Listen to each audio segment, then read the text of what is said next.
Jets at noon with Cameron Poitras and Jim Toth on 680 CJOB. You know, obviously we took 6 minors. We took 3 in the first period. Kind of lost a lot of our flow. You know, we did a good job on our kill, but gave up a couple of coverage goals in our end of the rink. And you know, they're a good team and they pressure. We know that was going to be what was coming at us. You know, at times we did some good things. We had some opportunities where I didn't think we shot the puck. We could have maybe attacked the net a little bit more. End of the day, you know, it just didn't seem like we had it tonight. That was head coach of the Winnipeg Jets, Scott Arniel. Welcome to the start of another week here on Jets at noon. And I'm going to ask Paul Edmonds this question when he joins us after 12:30. But this is the week where we're officially post-trade deadline. Like, I feel like the weekend, because Luke Schenn meeting the team here in Winnipeg.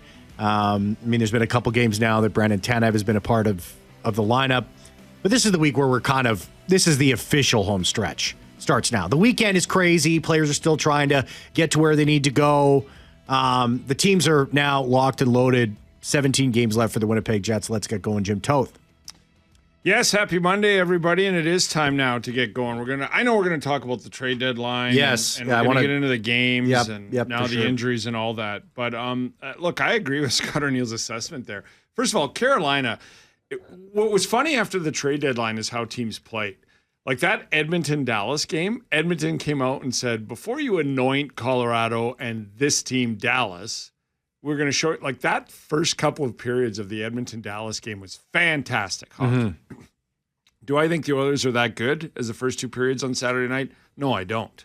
I think they're more of the third period team that hung on to a 5-4 thing, but they're still dynamic and stuff. But I thought yesterday Carolina played like a playoff game. I thought they came out and were on it and took it to. I thought the Jets had a good first period. Well, Carolina got so much over in the second. Carolina's got so much to prove. But that's what I mean. The trade deadline of like they're like just as much as Edmonton said before you anoint Dallas and Colorado, we're somebody. Yeah. And then Carolina played yesterday like we don't suck. And I'm like, yeah, you do. Your GM should be fired.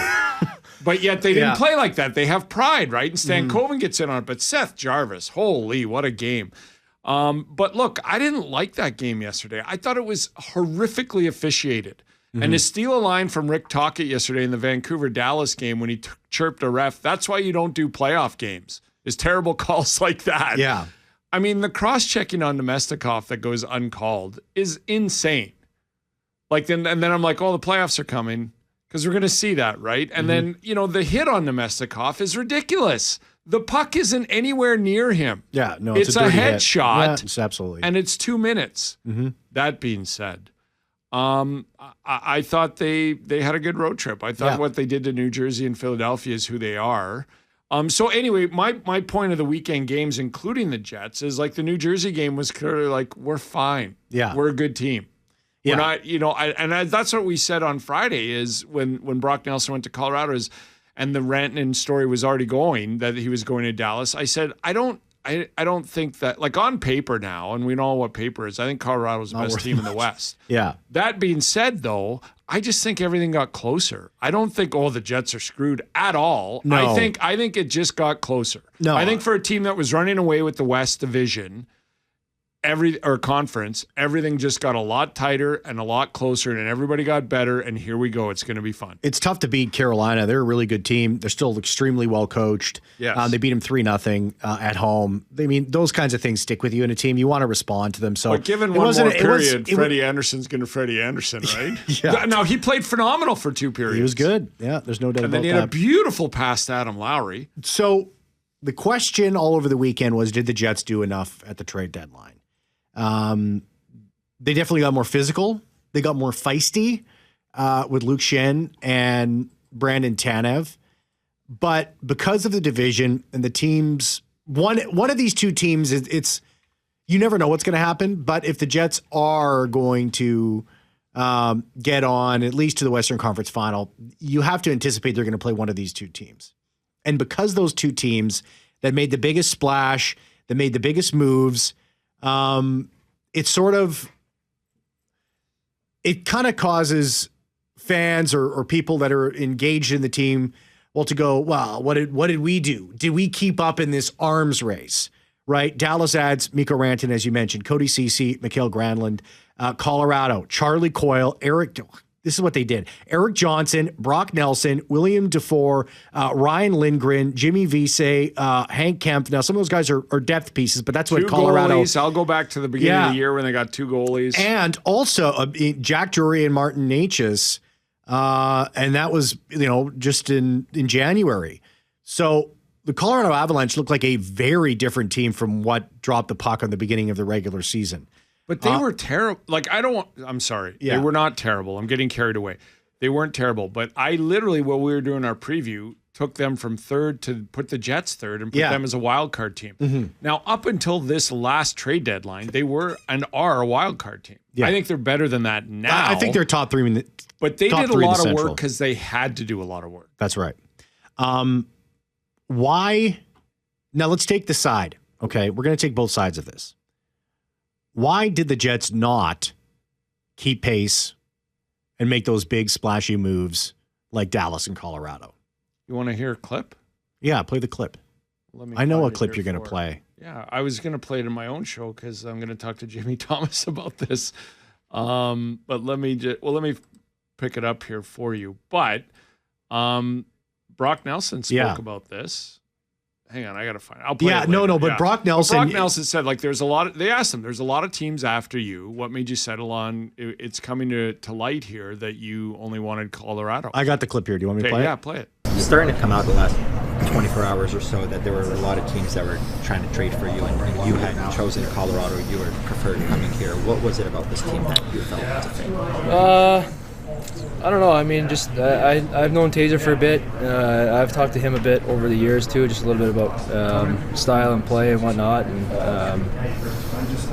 I mean, you never really know when that situation arises what's going to happen. But to be a part of this group, I think it's going to be a good fit. I'm just trying to mesh as fast as I can and be a good support guy for them. So it's not the answer so much as the question. Mm-hmm. It's starting to come to light that a lot of teams wanted you and you chose Colorado. Why? Then he answers. Well, it's Von Taves, and I know him, and good fit, and all that stuff. Elliot Friedman delving into everything on the weekend on headlines, and Braden Schenn wouldn't waive his no trade to Toronto. That came to light during the day. Mm-hmm. Then it comes out from Friedman that Chevy was in on Braden Schenn heavily, wanted him. He didn't waive his no trade to go to Toronto. I would assume he didn't waive his no trade to come here. Mm-hmm. So there's a lot of talk around Chevy wouldn't pay the price. I don't know about that.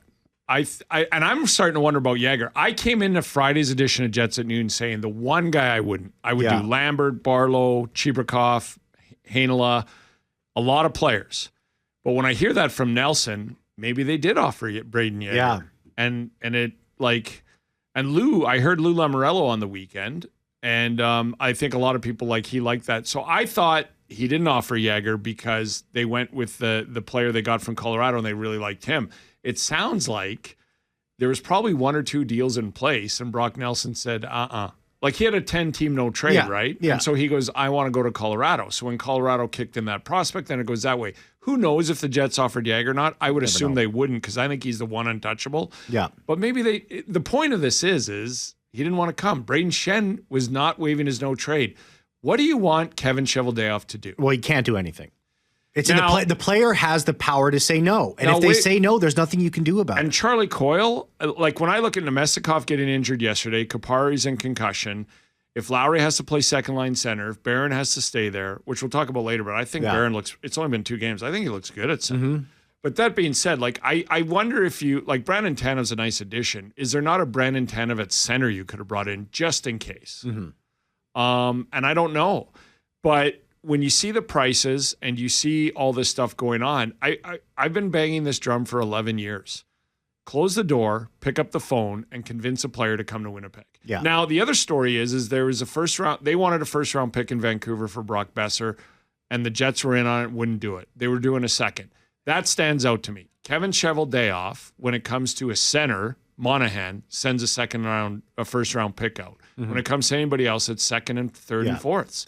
So I bet you he offered a second for Besser, but I am convinced that Besser would not stay here. Mm-hmm. So to send a first for a rental, it's too much because, well, you know this, Jim, and the listener, you know this too as well.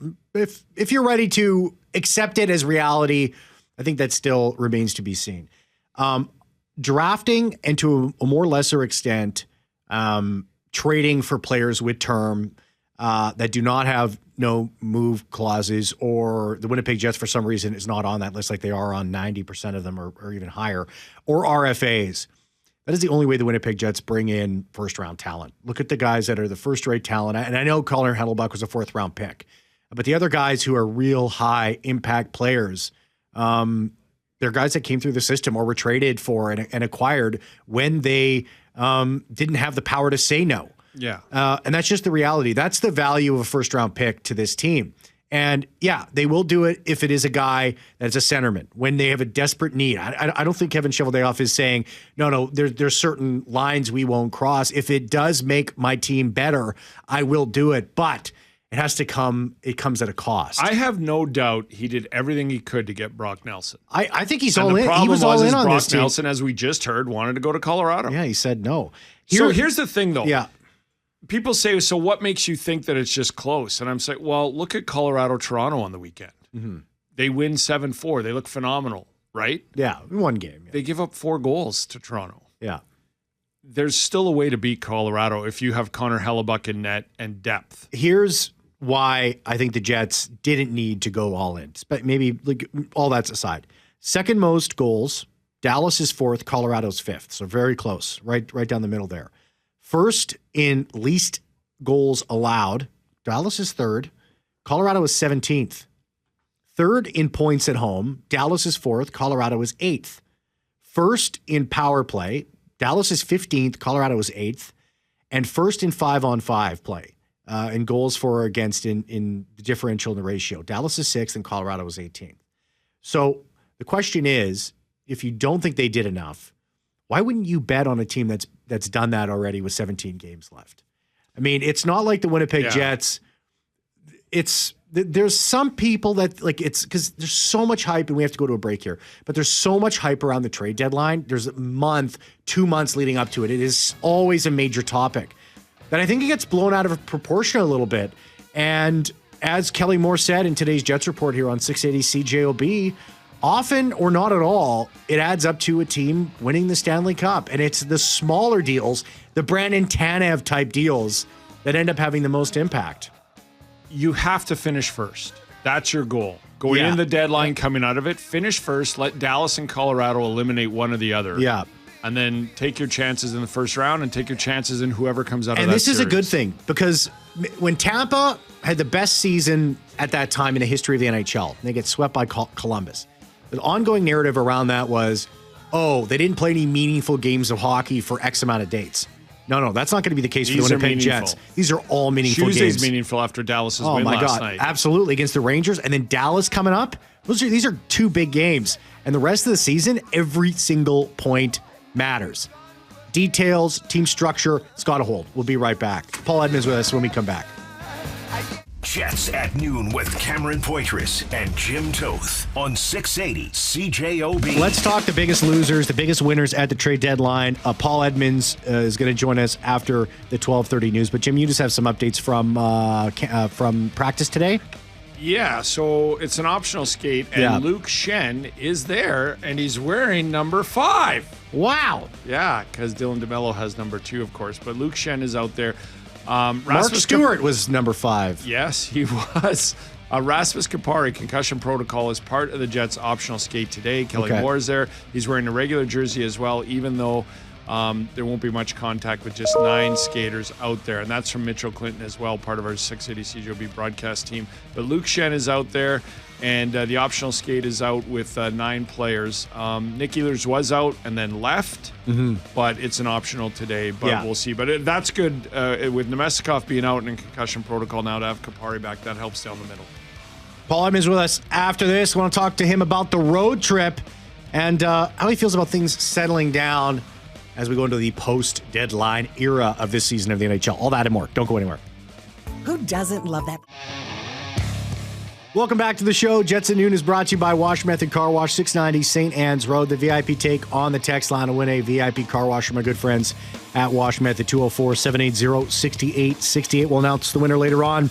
I wonder if our in the next program. guest has been to Wash Method, because a little known fact about him is he's quite the romantic.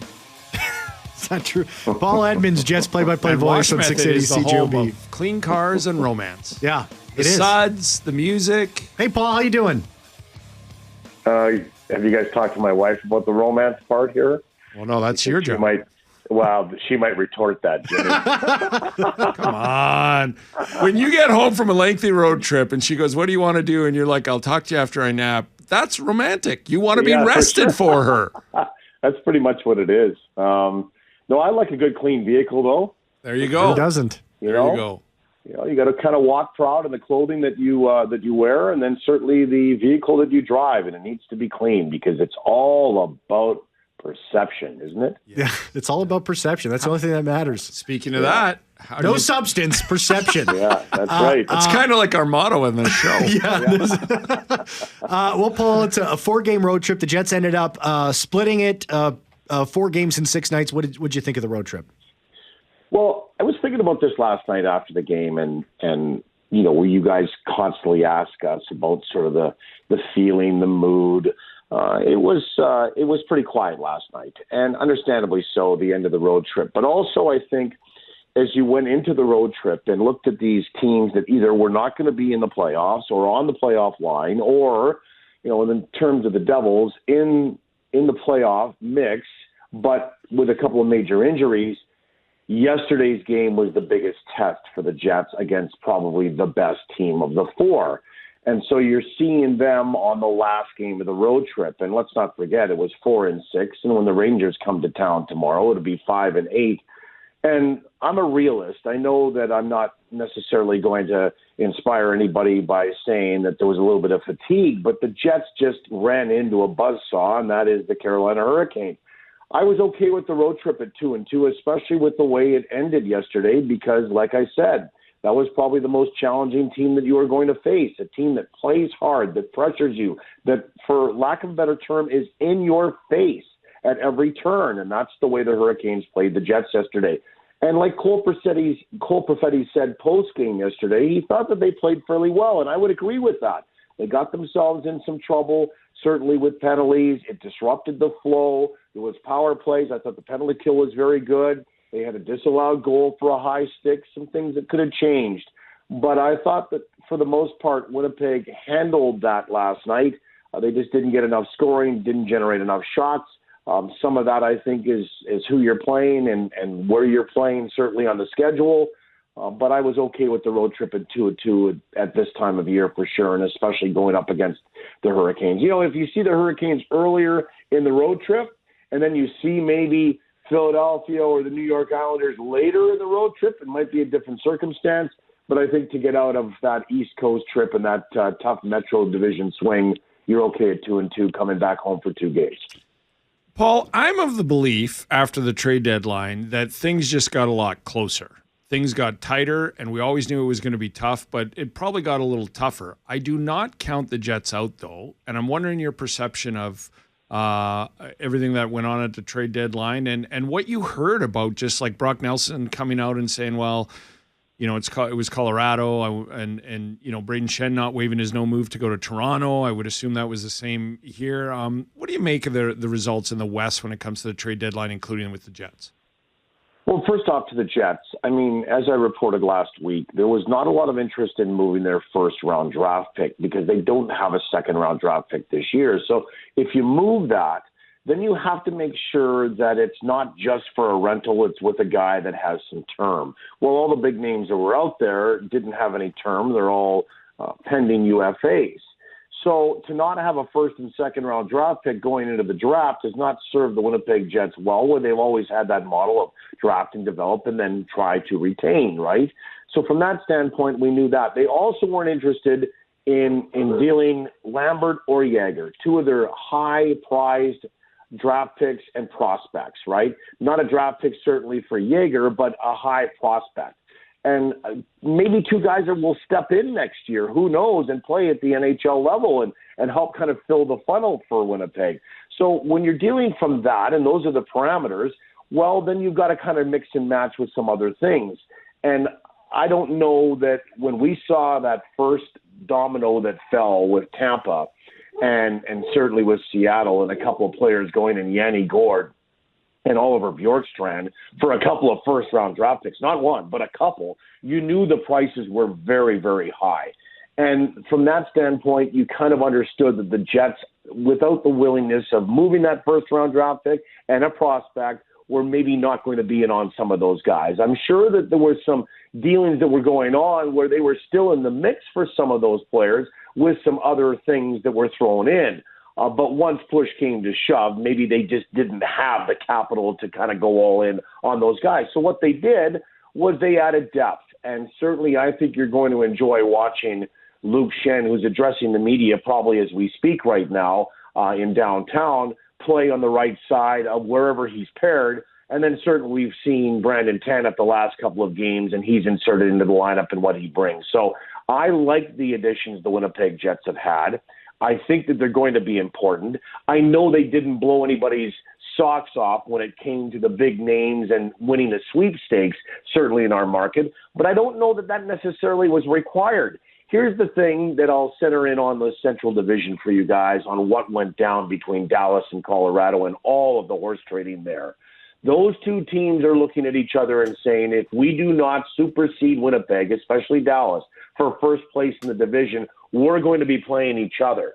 So we better build up our arms race here. We might need another tank. We might need another bazooka. We might need, a little bit more manpower from that standpoint. So that's what happened.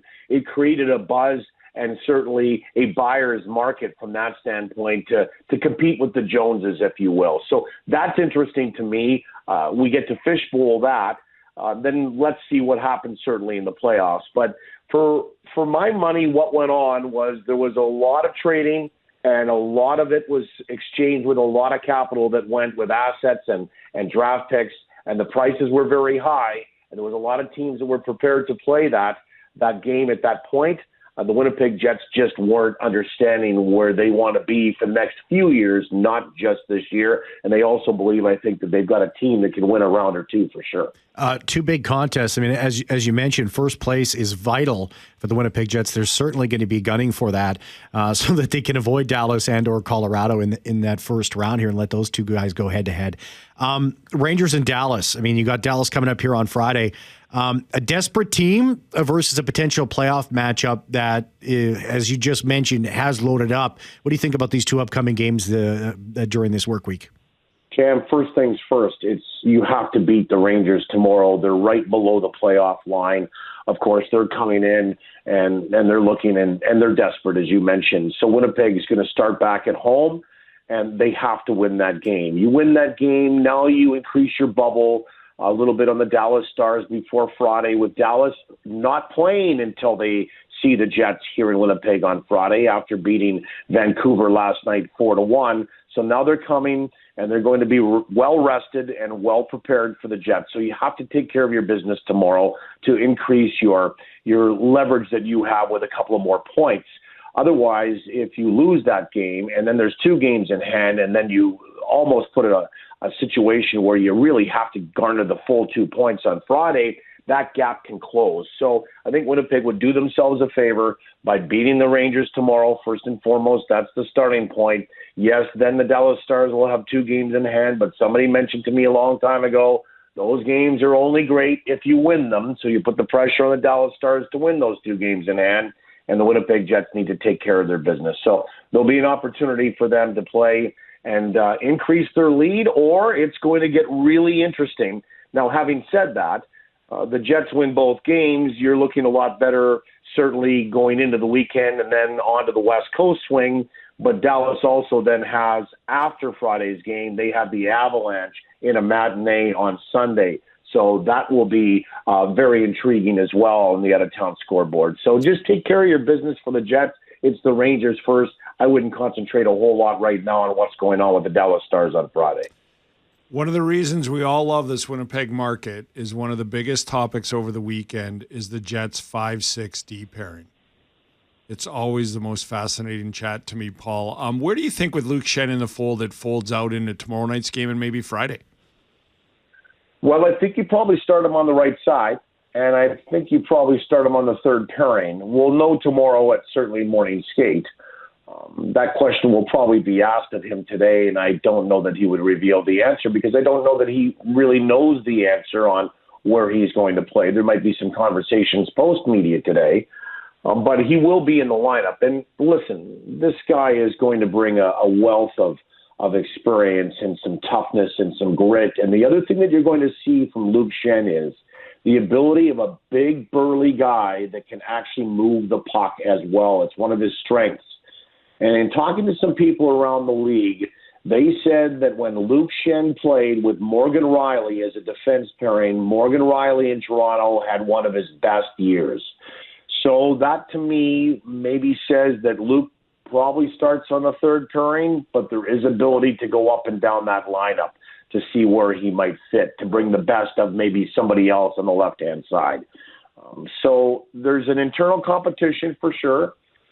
I think that Luke has probably earned the job based on experience and why you went out and acquired him for not one but 2 draft picks. Plus, you also get another year of term with Luke Schenn coming. So it's this year plus 1 more. So he's going to be a staple here for the balance of this season and next year. So Luke will come into the lineup tomorrow against the Rangers. Where he plays remains to be seen, as I mentioned, for the morning skate.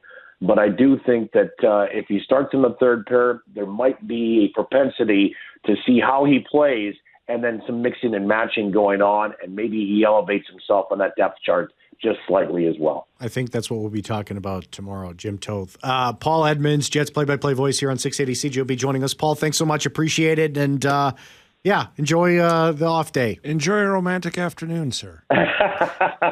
Afternoon delight, Jimmy.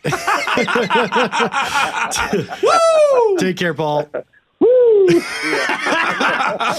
Hey, download the Jets at Noon podcast free now on Apple, Spotify, Amazon Music, or wherever you find your favorite podcast with exclusive Jets talking content only found there. And take Jets at Noon wherever you go and continue the conversation whenever you want. We got a text message talking about Jonathan Toews. I just read an article about Jonathan Toews. He's skating in Arizona right now and really misses hockey. Let's go, Chevy. Bring him in next year. Yeah, we discuss exactly that, but you can only find it on our podcast, Jets at Noon. Find us on Apple and Spotify. Let's take a break. Let's come back. On the other side, who are the biggest winners and losers at the trade deadline? Hockey News put out their list. Do we agree with it? Do we not agree with it? Boston's on that list. They're on one of those 2 lists. Yeah. Might surprise you. Yeah. And the Carolina Hurricanes as well. They're on one of those 2 lists. And so are the Leafs, which I was a little surprised at. We'll come back. Jets at Noon with Cameron Poitras and Jim Toth on 680 CJOB. Well, see, this is why this is going to be such a hot topic tomorrow. I just know it. I've talked to my soothsayers. I got my fortune tellers in here. We're going to talk this tomorrow, depending on what happens. And I think it's going to go the way that I think it's going to go. Our winning text message here, Wash Method Car Wash, 690 St. Anne's Road, VIP take, is from Ken. He says, "Hi, Cam and Jim. I don't know why Chevy and Arneal are adamant about playing Stanley consistently, and they both don't want to admit that he's a liability to the team. If the Jets don't succeed because there are players or 2 short, that's on Cheveldayoff. When he had the cap space to do so, he should have gone all in with no exceptions, since this is the best year the Jets have ever been. If Jets fail, Chevy needs to be fired. An old saying is, better to try and fail than to fail and try." Ken from Melita, that's our VIP hot take here. I don't agree with Ken. I'll just leave it at that. But hey, we take opinions of all kinds here. I'm sorry, I don't see that. And this isn't. Again, I'm not a Jets fan. I'm not from here. I'm not a homer. He's got a first place team in the National Hockey League. Mm-hmm. He's got a goaltender that's going to win another Vezina. Mm-hmm. They're the best defensive team in hockey. Second most goals. Best defensive team in the National Hockey League. Best 5-on-5. He didn't send a first-round pick out for a 5'6" defenseman, and that's why he needs to get fired? You've got to be freaking kidding me. Ken, I appreciate the text message. You know what else we'd be talking about right now, Ken, is say he went out and got Derek Forbert out of Vancouver for a first-round pick and a prospect. That's all you would be talking about. Chevy paid that for a Derek Forbert. Look, I had a great conversation yesterday with somebody who was incensed again about Logan Stanley's game. Logan Stanley was very bad again yesterday. He was. He did not have a good game at all. But he hasn't played that bad in a long time. And I'm not defending him. But just like last year, that's why they went and got depth. This isn't a team that's going to play players who aren't playing well. That was the worst thing about his game yesterday is he might have played himself out of the lineup come playoff time, but that's what the next 18 games are for. Now, what if he is on the left side of Schenn tomorrow? And that's why that's going to be something we're going to be looking at. I would expect the tiki torches to come out. The biggest losers, according to the hockeynews.com, number one, the Detroit Red Wings, only making one move, Joseph Velino to Chicago in return for journeyman Peter Mrazek and what they describe as a graybeard center like Craig Smith. Number two, the Vancouver Canucks for their inability to move Brock Besser. Their playoff hopes are not dashed. I don't think that they should be number two. Number three, Mikko, and the disaster around Mikko Rantanen, essentially trading him for 2 first-round picks and Logan Stankoven. Number four, the Edmonton Oilers only bringing in Trent Frederick and Jake Wallman. And to get Wallman, they had to give up a first-round draft pick and center Carl Berglund. And number five, the New Jersey Devils. This one I don't agree with. Because, listen, they had Jack Hughes was out. That is a huge game changer when it comes to their playoff hopes. So I would also be tentative in making any big moves, especially with your number one center out until training camp. Biggest winners, number one, Dallas Stars, Mikko Rantanen, Mikael Granlund, Cody Ceci. Number two, the Colorado Avalanche, Ryan Lindgren, Eric Johnson, Brock Nelson, Charlie Coyle. Number three, the Florida Panthers, Seth Jones, recent addition, and Brad Marchand. The Leafs, Scott Lawton and Brandon Carlo, which I'm surprised. I mean, they did okay, but not like number 4 best. And the Boston Bruins, they got a slew of good picks and good players for setting up Marchand, Carlo, Coyle, Frederick, and Brad Zoe. Hey, Dom has a text here. The Stanley thing is so overblown, it's getting annoying. Didn't have a good game yesterday, but he's been solid last 25 games. He had a real good string of games. Yes, he did. So, again, he has the microscope locked on him. He can't do anything. Text us after every game about Stanley, not just the bad ones. Jim Toth to take you all the way until 2 o'clock. Thank you very much, Jeffrey Fortier, for producing the show. That's it for me. Be back same time tomorrow. See you.